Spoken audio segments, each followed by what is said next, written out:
Hello to my third video about my Setar journey. Uh, I found out today that basically what I did in the last two videos was completely wrong. And I had to laugh so much when I found that out. I was watching another nice beginner video on how to play the Setar, and remember I was following this exercise, and there are the triangles that show upwards or downwards. And I thought they referred to my right and my left hand, because in Farsi it's called mesrab rast and mesrab chap, which means right beat and left beat. So what I thought I need to do, when it's a right beat, I just beat with my right hand, and when it's a left hand, that I would press the string, so it's a different sound. But that's not how the exercise is supposed to go. Because when playing Setar, there is the term right beat. It means beat it from down to up, and left beat means from up to down. So I'm basically hitting the string with the top of my nail when it's a left beat, and when it's a right beat, I hit it with the bottom of my nail. So that was my confusion, and I just found out by watching this video. Because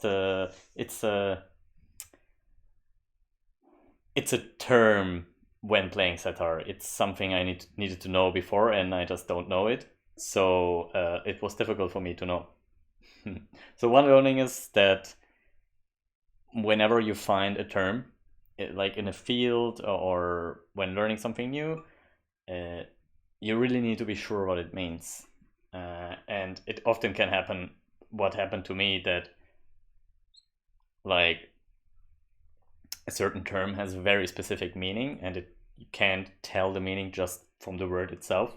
There's like a knowledge you have to have. So I guess this is where a teacher would come in very, very handy. And I think in 1 or 2 weeks I will really need a teacher. But for now I'm a self-paced learner. And yeah, I randomly found out in this YouTube video. So that was very helpful. And I've been exercising. My handling of the Setar is, yeah, I'm more used to it. I'm still learning how to handle it. And I'm basically switching between pushing my middle finger or letting it loose. Different videos said different things, so I'm just trying to let it loose right now. And there's another exercise I found online, which is just beating the string, and with the with the index finger I would touch the palm of my hand, and just doing that like 100 times. It's like a very important movement, and as you can see, my middle finger is kind of lagging behind. I'm not moving it purposefully, it's just lagging behind. So this is a movement I basically need to perfectionize. And sometimes I'm hitting multiple strings. When not on purpose, I'm hitting multiple strings, and that's okay, but I need to be able to just hit one string eventually. So that's the exercise. Then the next step of the exercise is to do the left beat, mesra bachap, and then the right beat again. And still, with my finger, move all the way back. Like, do this 100 times. And then, this is the exercise I really, really like, the next one, which is stop moving the finger all the way backwards and just do the left beat very quick, like this. And you can always become faster, you know?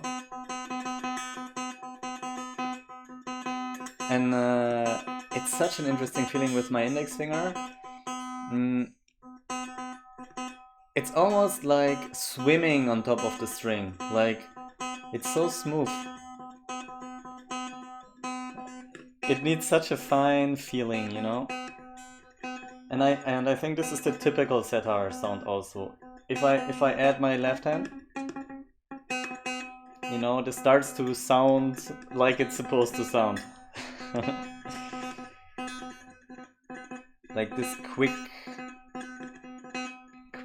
beats in many beats in quick succession. So with this newfound knowledge, what a right beat and what a left beat means, I was just training the old exercise in the right way. So first it's just 3 right beats, and then it's 1 left beat, and then it's alternatively right beat, left beat.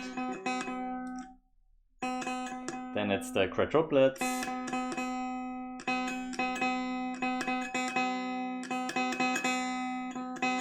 And this is actually really fun to play.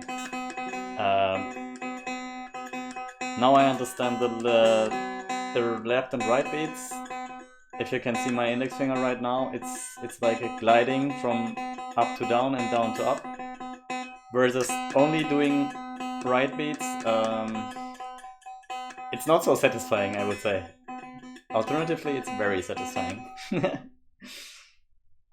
Yeah, and then having multiple strings, so C major feet, bam, C feet, bam, C feet, start.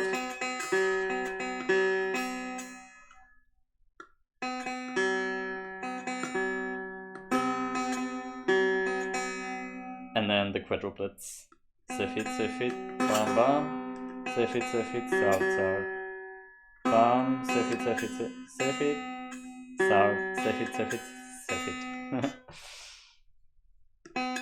Yeah, so I found this very interesting.